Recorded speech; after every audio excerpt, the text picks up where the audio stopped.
Yo, it's Shiro. This is Shiro's TV, and welcome to an installment of. This is me reacting to shows, movies per se, but today we're going to be doing one of our very rare movie reviews, and that is because I was very interested in reviewing Deadpool and Wolverine. Now, this is extremely overdue, mainly because the content got out of hand. I wasn't sure when I was actually going to get around to doing this, but I think, now's as good a time as any. By now, people have watched it on Disney Plus, so I think now is the best time to get into it. And like most good stories, we're going to start at the beginning, which is sort of like the middle-ish. The overused flashback. Now, this is the third movie, and this sets a very interesting precedent for the rest of the series, as far as movies go.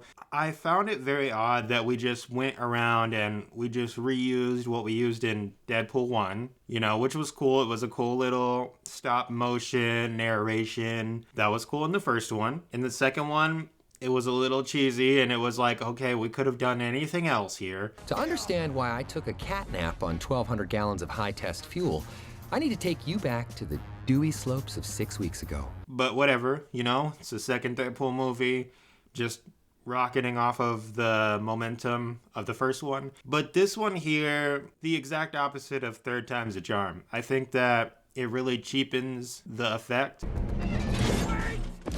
And it makes it impersonal a bit. Not that I didn't enjoy what occurred after the stop motion scene in the third one, but I think that it lost a lot of its luster. And we'll go back into explaining that sort of thing, where we go and rehash things that definitely should be dead. Here we go. Maximum effort. We'll get to that. But I want to get to the part where Jon Favreau explains to Deadpool that he's not the kind of hero this world needs. The Avengers don't do the job because they need it. They do the job because people need them. Do you see the distinction? He is not an Avenger, and I thought that was a hilarious exchange where Jon Favreau was basically saying, hey, I'm Tony Stark's attendant, but I'm above the you on the scale of goodness. Right? I found my place. Find your place. Here I am, Jon Favreau, and here you are, Deadpool. That was a very funny exchange. I really enjoyed that. But we basically flash forward, and that brings us to the point where Deadpool starts working at CarMax. So how does the Kia compare to the Honda Odyssey? The Odyssey? That's a great question. It doesn't fucking suck. And I think the bit is really funny and all that, but getting to the point where we actually managed to meet the TVA, I think that's very interesting. The power in the Marvel Universe is about to change forever. I am the Messiah. Although I think that it was really shoehorned, and it's banking on the idea that everyone has seen Loki. And, for people who haven't seen Loki, I think it's really embarrassing to introduce the TVA in this manner. Sure, people watch Loki, but to say that that's the entirety of the Marvel audience, that it's like a prerequisite for understanding what's going on in this movie half the time. There's something to be said about that. But what's really funny, to me personally, has to be the way we're just teabagging on Wolverine, through at least the first half of the movie. I thought that was great personally. As a person who has never identified with Wolverine, as a person who has always hated Wolverine, I thought it was cool that we got to just take some little jabs at him, as iconic as he is. What's the wind resistance on those blowjob handles? The corpse scene in the graveyard. I thought that was really great, really enjoyable scene, especially the double penetration. Mangled drive! You sick fuck! I thought that was absolutely hilarious. I'm sorry! Wolverining is hard! Make it stop! And wearing the claws on his hands might have been one of the coolest moments in the movie, I have to say. I am soaking wet right now. But when we get to this point where we're doing these interchangeable Wolverines, I'm gonna need you to come with me. Who's asking? I think it's a funny montage, and don't get me wrong, I thought it was hilarious to see midget Wolverine Did you stick the landing, little guy? but I found a lot of it to just be really pandering. Sort of the way that Doctor Strange in the Multiverse wasn't much of a multiverse as much as it was a 1-minute transition of shifting between 12 worlds, but only really existing in like a few of them, like at least 3 maybe, max. And I think that there's a similar effect here, where we get to see all these Wolverines that just get thrown in the recycle bin. Okay, and it's not like we're actually going to pursue any of these Wolverines. It's not you. We're just going in a different direction. Not even the Wolverine, which was fucking Henry Cavill as Wolverine. I don't know if I really like that. I didn't think that idea was great. I saw plenty of other Logans that I would rather check out. Like, especially the one on the cross. I don't know what the hell that's about, but that was pretty crazy. The old Logan that was sitting on the porch, really enjoyed that. And the cool cameo with Hulk, great. I'm Marvel Jesus, you dog creature, and I want... Right? Great way of utilizing the multiverse, but I think that it really cheapens the narrative and it cheapens the value of all these Wolverines, you know? It becomes a scissor reel and less of, hey, you might see this guy at some point. No, you're not going to see any of those Wolverines ever. You're just going to get the same Wolverine you've had in a different suit, okay? Pretty much. And that, my friends, brings us to the wastebasket of history. So Deadpool and this Wolverine that he has captured, you know, to fix his timeline. Not going over that, you know what we're talking about here. They get zapped away by the TVA to the wastebasket of history, which is the Dead World, which basically is 20th Century Fox's Mad Max. Like, no cap, I saw it and immediately I was like, this looks like Mad Max. And it only made the joke funnier when they just blatantly said, hey, this is basically like the leftovers of the old Mad Max world. Behold! The head of your precious queen, Furiosa! And as much as, like, I thought that was like a unique way of sort of using this dead world, I think that a lot of the time we're getting the hall of nostalgia porn.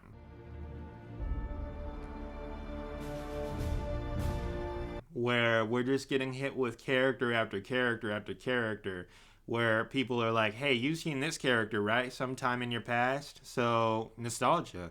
So, rating. So, you're going to identify with this movie because we put in a bunch of characters. Like, introducing Chris Evans as the Flaming Torch. Oh my god, he's gonna say it! Say what? Avengers Assemble! Sorry, what now? I didn't even get why that was supposed to be cool for the longest time. Like, literally. Like, right before he got zooted. I don't... Alright, right before all that happened, that's when I finally made the connection. I was like, oh shit, he is the original Flaming Torch. You know, maybe the falling and hitting your balls thing is a bit overplayed.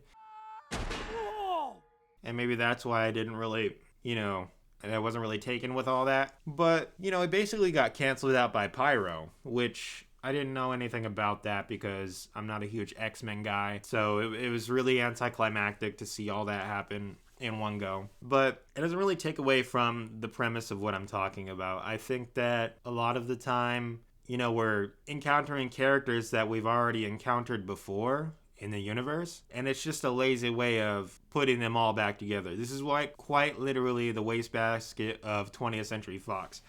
And I think they really christened that well by putting the logo in the dirt in the background. Thought that was actually golden. But this fight with Sabretooth as Kris Kringle or whatever the fuck. I know you. I had no stake in that. I had to learn about Sabretooth to understand that quarrel. But at the same time, you know, it was really nothing, you know, compared to the fights between Deadpool and Wolverine, which were pretty fucking primo, you know? So it just feels like, hey, this moment that might have been special is sort of just wasted. And just pointing out that it's like this great event only makes it sort of worse. You look ridiculous. People have waited decades for this fight.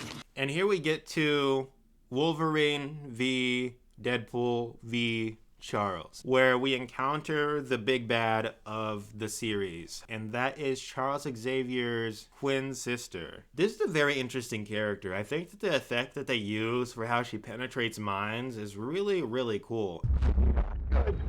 What do you want, Wade Wilson? And all the comedy surrounding it is really hilarious, actually, because there's something really stunning to your mind that it just really, it feels like, you know, her personality is told through the effect, you know, just invasive.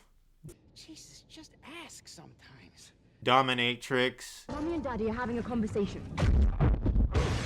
Type of power-hungry psychopath that really comes across every time she's on screen. I feel her presence. I feel the danger in her presence. And she's basically like God in this world, which is kind of crazy, but I guess she's God everywhere. She just chilling because she likes playing with her little toys before they break. And the side villain, which is basically, they literally make a joke about how it's basically recycled from the Loki season 1, which I barely even remembered that fucking episode. So it's kind of crazy that they just pulled that out of their ass and they were like, here you go. I think that that's a huge part of a lot of this movie, and it's sort of what they're banking on, but also it's a double-edged sword where they're sort of like cutting themselves. But that doesn't make Charles' sister any less lethal. I think it's crazy the way she deals with Johnny Storm. I think it's crazy the way that she's basically bent this entire world to her will, and it's clear almost immediately how she's done that. But let us move on to the all-important third act. Operation Pander. Now this is the head of what I was speaking about, of this grotesque being that allows anything and everything to go only in this one movie, in this one case. We get old school Blade. There's only been one Blade. There's only ever going to be one Blade. You know, I actually, freaked out in the theaters as a black man, because we don't get much, all right, in the cinematic universe of heroes. We got old school Elektra from the original Ben Affleck version of Daredevil, okay? That was pretty cool. Very odd thing. We get some sort of down south Alabama Gambit from Channing Tatum. You know how long I've been waiting for this? Woo, I'm about to make a name for myself here. And I didn't want to buy into the memes before I saw the movie because none of it made any sense and it was stupid. But I think it had sort of like a Step Brothers effect on me personally, where it was so stupid that I couldn't stop finding it hilarious. I ain't know my daddy, but I'm sure I shot out of his dick ready. The voice just drove me insane. And we don't be knowing that it ain't coming off without that dome gonna come off with it. I'm so sorry, beautiful. I want this to be gentle. Who is your dialect coach? And if we can get a full movie from Channing Tatum Gambit, that would be fucking amazing. I'm there for it. I don't even like Gambit, okay? But they make the character seem really cool in his presence. And finally, we have the original X-23 from the old Logan movie. Now, this was one of the few Wolverine movies that I had the pleasure of enjoying, because personally, I think the best one is the one where he dies. Oh, this is what it feels like. Not to be a dick, but it really was emotional from the beginning to the end. I got insights to the comic Old Man Logan, and it could have been way wilder, but I think I really enjoyed where it went here. More compassionate Wolverine at the end of his life, and just finding some way to struggle through this world that they were left in. And I thought that was really cool. But I think it also explains how we have the old X-23 meeting the new Logan. And the new Logan is pretty much the same Wolverine, but just more depressed. And he refuses throughout the entire story to tell his sob story, okay? And he makes it very clear he's not going to say it. That's kind of the problem with the narrative and the plot, is that eventually we're going to get the backstory, and it's predictably sad, and nothing about it was surprising. So, it took the wind out of its own sails. Want to talk about what's haunting you, or should we wait for a third act flashback? Go fuck yourself. But it's a good highlight to explain how this Wolverine throughout a lot of the movie is more or less one-dimensional. Except for the moment he tears down Deadpool in the most calculated, manipulative manner with words. No wonder the Avengers didn't take you, or the X-Men, and they'll take fucking anyone.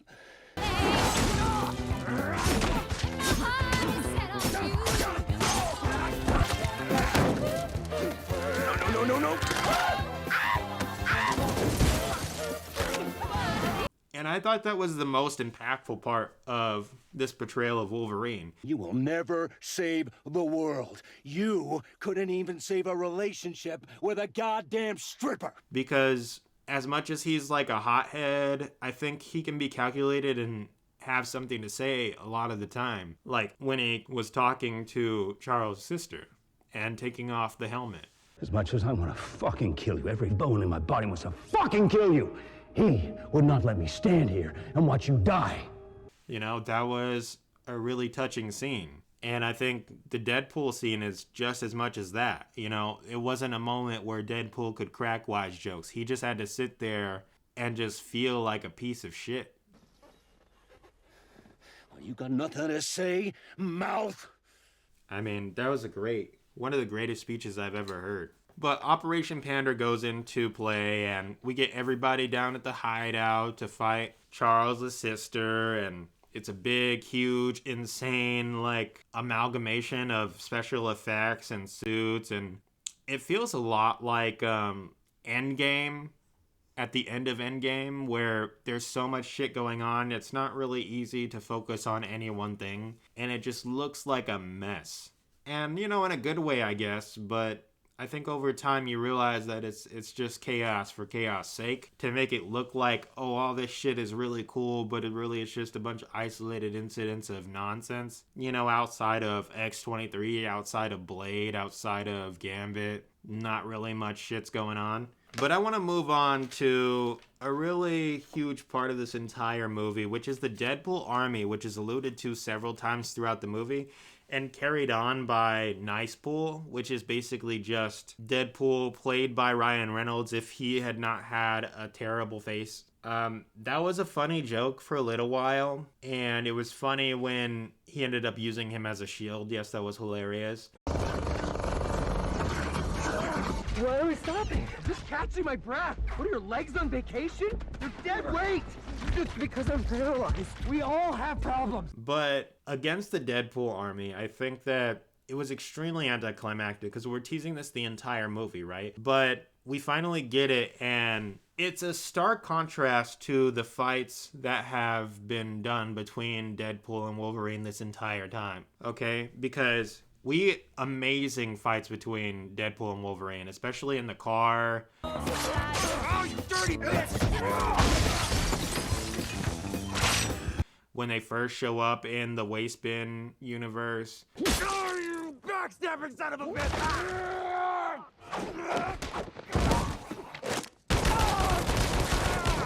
There are just so many points where you get some of the greatest back and forth action scenes because they're sort of both like meat puppets as far as, you know, absorbing damage. It's the only person Wolverine can really go all out with. Are you ready to be calm now?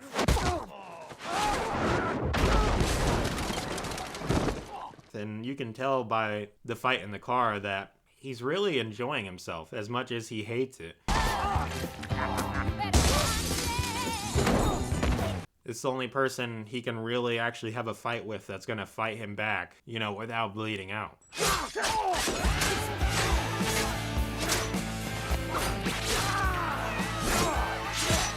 And that's really cool, but it brings us to a problem, an impasse, when we get to the Deadpool army. They do this really cool fight scene in the bus.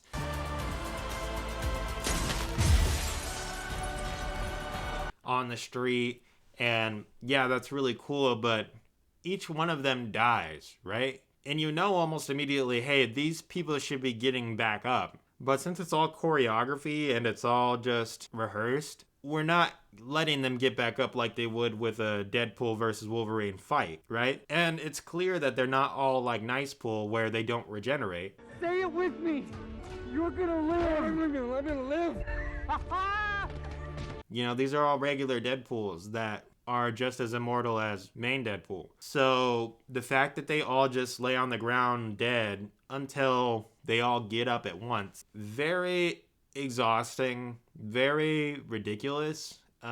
It makes me wonder what they were thinking. If like they just had so much on their plate, they weren't thinking, hey, should there really be a delay between them getting like hurt and them getting back up? But no. Instead, we resolve this with Peter, a character I know almost nothing about. All right, I mean, he exists, but I think the running joke is that he's a great character in every other universe except in the main universe that we're watching, which I find it very hard to accept. If it's in the comics, sure, but like the original guy from the first one, TJ, I don't know what his real name is, but I feel like he had more impact than Peter. I mean, Peter is just some random motherfucker, and I think that's the whole point of the joke, but I didn't even find it funny. It was just anticlimactic and a waste of time. You know, like, we end up presenting all of these Deadpools and all these interesting versions, and it's sort of like the mirror of the Wolverine rejections in the beginning, where we have all these Deadpools who have possibly a great idea, a great premise, and they're just wasted. They're just fodder, right? They're just there. You know, I think a lot of the times in this movie, there are characters that are just there to be there, and that's the shock value. It's not anything they do. It's not anything that they've done. It's just, here's the character, be amazed. Get your special sock out, nerds. This gonna get good. And that's like grade A pandering. And that's sort of what I had a trouble with, you know, during this whole movie. And that brings me to my closing, to a very interesting ending called the Double Marvel Jesus, where two beings that are practically immortal end up saving the universe because one person who tries to write the timeline would be disintegrated, but two does not. And so we get this patent, I don't know if you would call it lazy, but the patent will work together and we'll get through this type thing. You know, I thought one of them might die, but when they both went in there, I all bets were off. I didn't for 1 second think they were actually going to die. So I guess, you know, because they are the only ones who could do that, I guess. But I think it made the ending feel really cheap. But I will say that the ending impressed upon me the difference between Deadpool and Wolverine, and I really liked that. When they finally save the universe, all the universes, and the TVA shows up, and the head of the TVA basically shows up, and she's like, hey, you saved the world. Good job on you. You get 50 good boy points. But we're not going to bring back anyone that you loved. No. You're going to stay depressed, and you're just going to move on.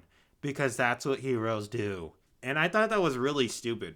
But in that moment, it made me realize why I identify with Deadpool and not with Wolverine. Because Deadpool would just say, hey, no, I'm going to hold you at gunpoint. You're going to give me all of my friends and family back because I saved the fucking world, okay? Brought a couple of people back to life, then I destroyed it. That was a long time ago. Yes, we're aware of your abuse of your timeline.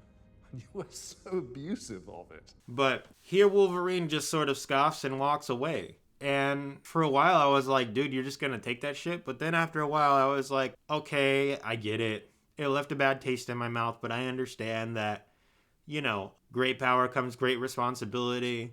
Like, he wouldn't have been in the situation to help an entire universe if it wasn't for what he went through, the strife he experienced. So I think he carries their memory with him going forward, and I think there's something beautiful about that. But at the end of the day, I think he got fucked for nothing. You know what I mean? Like, he saved the world for what? You know, just to be friends with Deadpool? Gives a fuck about that nigga. But yeah, that has been my breakdown of the movie. I don't think I've missed anything, but I will say, when I come out of this movie, I think the point of the movie is to pander to you. The point is to overuse plot lines, overuse characters, reuse characters, to make the entire movie feel cheap and worthless, but somehow sort of like a garage sale, making another person's trash your treasure. But I think at the end of the day, it is trash. Not the movie, but the content that is spliced between the movie. I think everything it works with makes it a great movie. But at the end of the day, if you had actually given me something to work with, then we would have had something to work with. You know what I mean? But at the end of the day, it was a bunch of characters you're never going to see again. Rest in pieces, Fox. Ever again. A bunch of cameos you half remember, and a couple of rehashed jokes that don't have the same staying power. So, as enjoyable as I found this movie, I found that a lot of times it was just predictable. And for that reason, I'm giving this a solid 8.0. And originally I was going 8.8, but you know, the longer I sit with this movie, the longer the bad taste stays in my mouth. All right? Because at the end of the day, it doesn't have longevity. You know, you could enjoy a movie a couple times, but this one specifically, that's already built in the disappointment for you. So when you go back in several other times and you get these reveals, they mean nothing, they're hollow. It won't be a movie that you'll be able to cherish over time. I think it was a great blockbuster hit when it came out. It had its moment, but as far as, hey, I'm gonna come back and watch this, I actually highly doubt it. I'll show it to somebody in my family probably because, you know, that first time you watch it, it's something else. But third, fourth time, nada. So, Deadpool and Wolverine. Should you see it? Yes, definitely. Should you see it more than once? Probably not. And that's why Deadpool and Wolverine gets a solid 8.0. Alright?